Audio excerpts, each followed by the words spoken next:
How do you stay down through the ball? This is a very common question I get. Now I'm going to go through what you're maybe doing in your setup, the backswing, and also the start of the downswing that may be causing you to stand up through the shot. Now, why would you even want to stay down through the shot in the first place? Well, if we don't stay down through the ball, right, if my body is moving up away from the ball as I'm coming down into contact, I really have to extend my arms down to the ball. And you can see when I do that, I'm really going to add a lot of loft to the shot, and I'm going to lose a lot of compression. I'm also going to tend to come in and hit the ball really, really thin.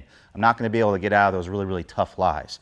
So if I really want to be able to compress the ball and to be able to hit the ball out of any lie, I really need to be able to stay down through the shot, get my hands in front, and really be able to de-loft this club to give a lot of compression on that ball. So what are we doing in the setup that may be causing you to do that?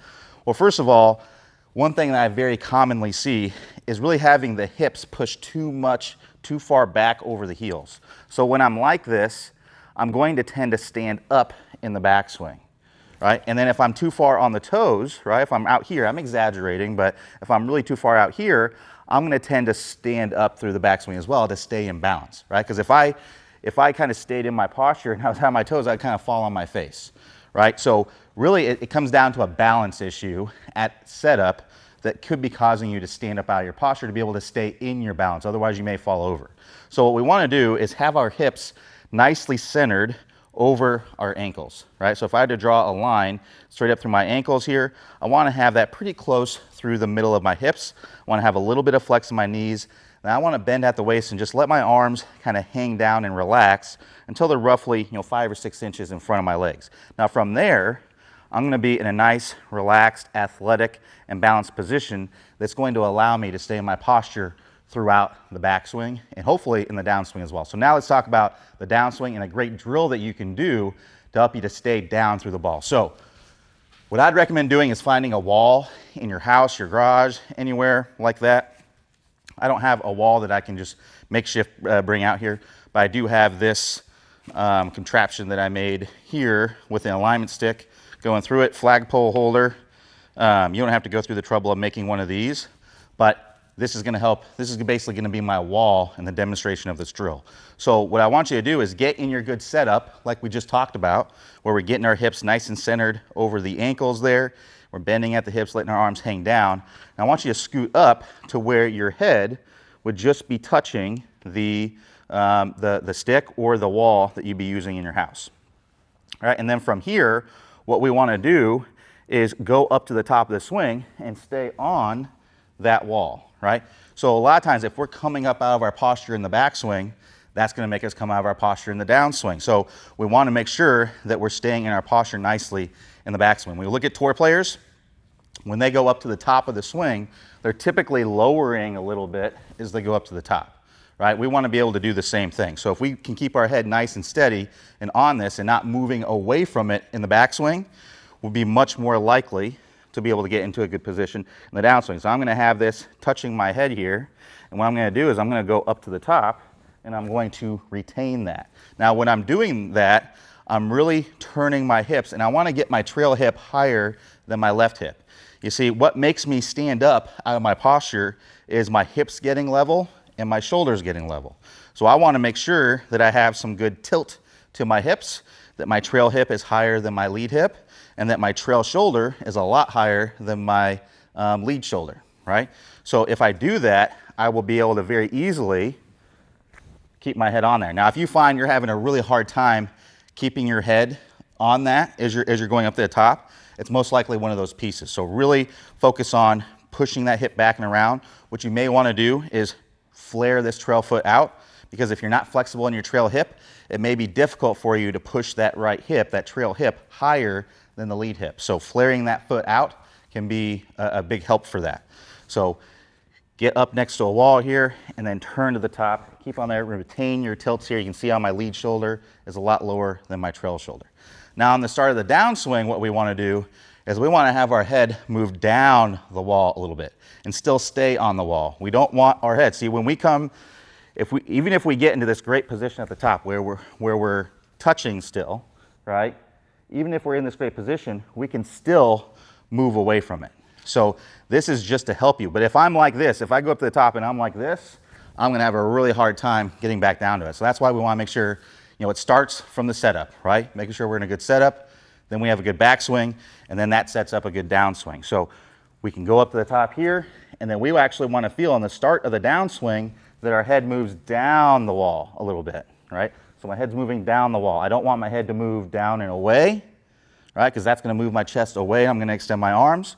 I don't want to stay level and not move down because I'm still gonna extend my arm a little bit. Now that would be better than moving away, but I still want to move my head down the wall so that way I can have everything kind of moving down toward the ball in the correct way. So we're gonna go up to the top here, head on the wall, and then move our head down the wall as we're coming down. Now when we're doing that, what's gonna happen here is I'm going to flex in my knees, right? So my knees are going to flex out over my toes. My hips are going to push back and my chest is going to push down. It's like I'm kind of scrunching down into the ground. That's what I want to feel to get me to kind of move down to the ball. Now we can put all these pieces together, the good setup, getting our hips over our ankles here, letting our arms kind of relax down, go up to the top, head on the wall, good tilts in my hips and my shoulders, and then I'm going to move down the wall by pushing my hips back, my chest down, my knees out over my toes, and that's going to allow me to get into that really, really good impact position.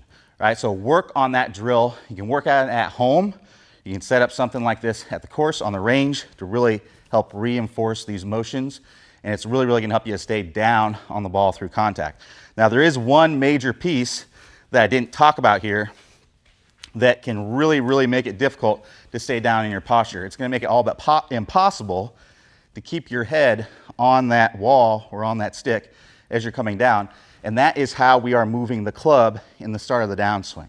Because I can keep my head on that wall, but if I come down steep, meaning this club is more vertical as I'm coming down, I'm going to tend to swing over the top, right? If I stay in my posture and really rotate through impact and move my body the way it should, if my arms and my hands aren't moving the way they should, I'm not going to hit a very good golf shot. So a lot of times when people are standing up out of the shot, it's because of the way that the club's coming down. And basically what they're doing is they're making a compensation in the downswing to be able to hit at least a functional shot. See, if I'm coming down steep like this, and then I move my head away from the wall, well, now look what happens to the shaft. The shaft now works more from the inside, and then I can extend my arms and get to the ball. It's not going to be the most optimal shot. It's not going to be a very compressed shot because I'm going to be adding a lot of loft. I'm probably going to hit it thin, but at least it's going to be a functional shot that I can hit. So if I want to hit a really top-notch shot where I'm staying down through impact, getting a lot of compression, getting that ball first contact, getting that ball more in the center of the face instead of low on the bottom grooves, I have to have this club coming down in a certain way using my arms and my wrists, so that way I'm at least incentivized to stay in my posture and be able to get into that good impact position. And this is what we call the anti-roll method. So before you work on any of this, what I want you to do is I want you to check out this bonus video that I'm going to share with you, a preview here in just a second. I want you to check this out and make sure that you're nailing this piece before we work on this drill. So if you want to see the whole video, all you have to do is click the iCard that's going to appear up on your screen. If you don't see the iCard, no worries. It's just going to appear in the description below. But check out the preview here in a second and make sure that you are doing this piece. Click the iCard to see the whole video and make sure that we're doing this so that way we can more easily stay in our posture and be able to hit really good golf shots. So play well, and I'll talk to you soon. Bottom line, if you've been taught to roll the club in the early downswing, that causes the shaft to get steep, and that steep club causes all your problems. It causes you to hit it way behind the big hitters and way inconsistent with your quality of strike. So you're in the tall grass and the trees and the hazards all day long. Now the great news is this, there's really only two pieces that you need to know to fix all these problems. The first one is we need to learn the proper way to square up the club face. Instead of rolling the forearms and getting steep, there's another way that the pros do this. Once you learn this right way to square up the club face, then you can shallow out from the inside and everything starts to fit together. Now I'm going to teach you this right now in what I call the anti-roll method. You may also hear this called the motorcycle move or the tour twist, but let's walk through exactly how to do that. Now what I want you to do is go ahead and go kind of in the last parallel in the downswing. So here, I want my hips to go ahead and be opening up. I want my club to be parallel with the ground, and I want my hands to be in front of my right thigh. Now, when I take my grip, you're going to notice that when I do this, the club face is basically straight up and down. So if I'm looking at it from this angle, you'll see the face is straight up and down, and my logo of my glove is pointed out in front of me. Now from there,